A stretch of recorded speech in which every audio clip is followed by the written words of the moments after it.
It strikes me as mindless that we automatically cut boys' hair short and have girls grow theirs long. Not only mindless, but it reveals something deeper. We expect boys to be tough, stoic little soldiers, and girls to be beautiful, delicate, and sensitive. Maybe that's why so many boys grow up to be aggressive.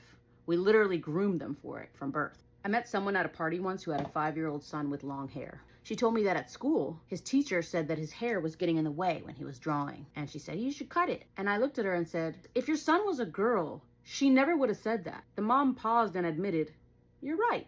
I never thought of that. And that's how unconscious our bias is. That's exactly why long hair on boys has always been a little punk rock. And yet here's the funny part. Think of Jason Momoa, anyone?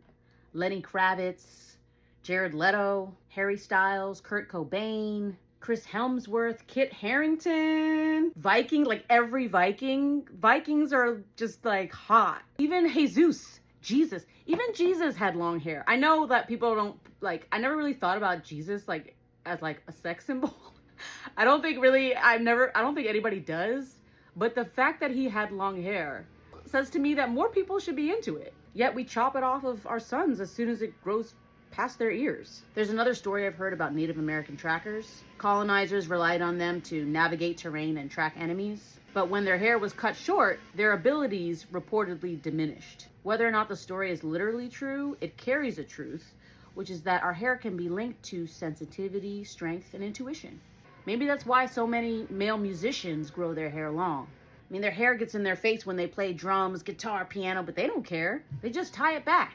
Because it's not a practical thing that men need short hair. It's just a cultural script we've written. And then there's the obsession with strangers knowing your kid's gender. People get adamant about it. Why is it so important? Is it so we know how to treat them? To apply one set of rules to the kid if it's a boy and another if it's a girl? Or is it just about reassuring ourselves, don't worry, my child is a son, my child is a girl? I don't know. When we look closely, even as something as ordinary as a haircut reveals the invisible ways we condition children into gender roles before they can even speak. And maybe, just maybe, letting their hair grow or letting them choose could give them back a piece of their freedom, their sensitivity, their humanity.